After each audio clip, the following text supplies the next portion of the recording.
she do? She was supposed to have committed adultery. But where was her accomplice?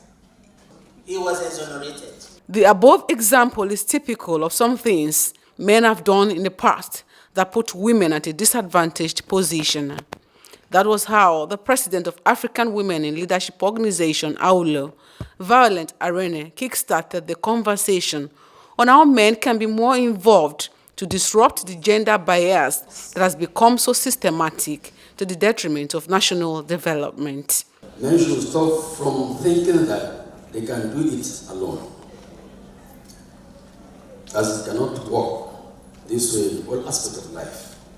The issues are still mounting, and husbands, parents, and those in authority need to change their mindset towards women and begin to see a clearer future of inclusion in all relevant fields. Talked at length about 50% of our population being of a particular gender. Why are we not seeing them in government?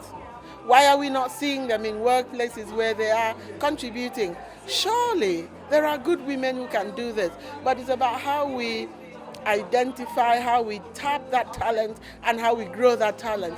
And having a belief that by women taking over, they're not kicking out men.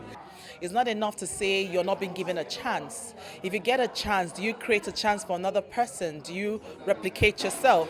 Do you bring somebody else up to be like you? So, and of course, one of the things that was talked about today is the fact that political, parties don't discriminate against women when it comes to selling of forms. How many of the women actually go out there to pick a form?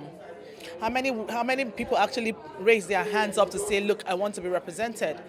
The issue may be for the women that they feel they would not, be nominated or they will not be elected, because of course the statistics speak for themselves. We don't have even one single female governor till date in Nigeria.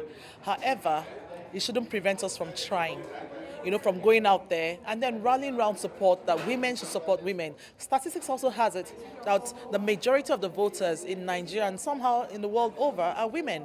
So if women are voting for men, wouldn't they vote for women as well? Did a lot of things in the UK to, for example, close the pay gap and ensure that we have flexible working practices for all women, so that they can participate fully in the employment market. And to be honest, we're all losers if we don't, because you're basically locking out half of your population.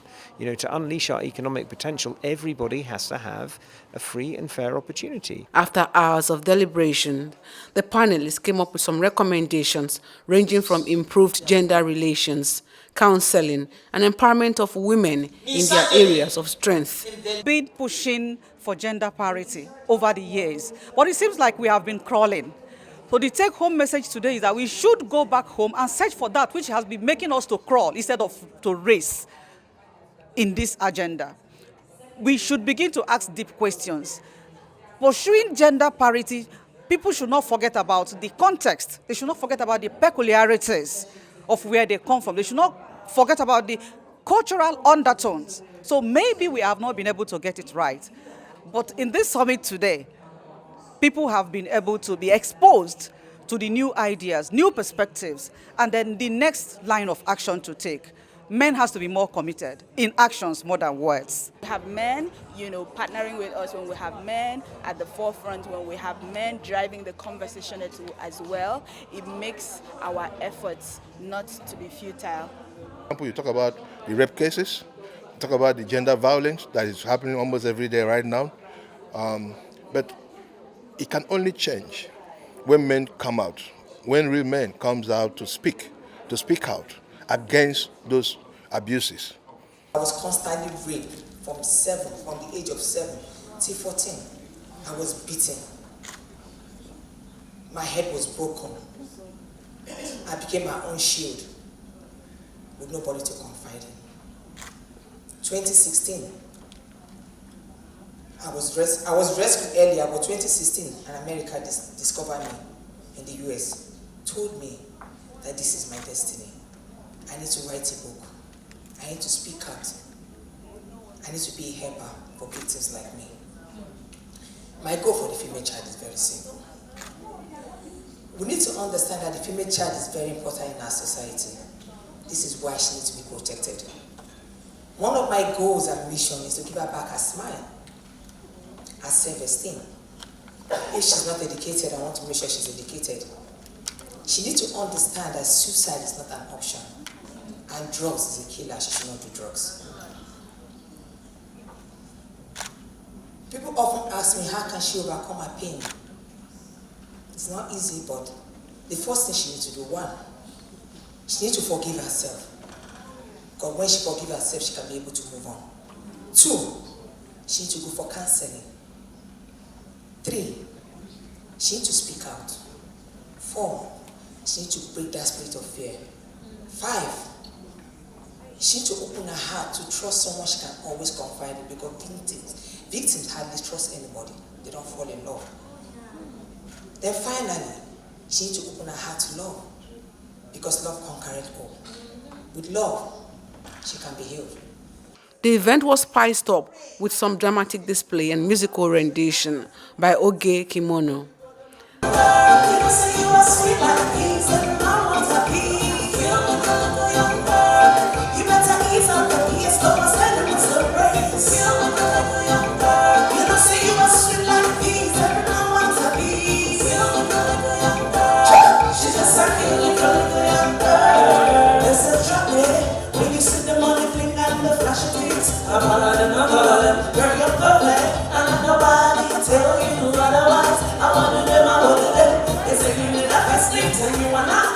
Your skin too dark, and you men make privileges. They say you too far, they say you too skinny. Now run out with them, just be yourself. You look a young girl. They say you are sweet like these, and you know what to be. You look a young girl. Come on, tell your shit, boss, as you will set. Everywhere you go, the man them ram, come, come. Oh my lord, what a mama. Listen, them have to do the work. Let them not chat with a lot of ta. Yeah, you're pretty and hot. Nobody can test you as an attractive beauty. You look like a young girl, and I see you are sweet like these, and I want to be. The E for She is a United Nations Women's Solidarity Movement for gender equality in collaboration with Awlo. It is an invitation for men and people of all gender to stand in solidarity with women so that they can have access, equal rights and opportunities in all areas of existence. Oshuomowa Daniels, AIT News, Lagos.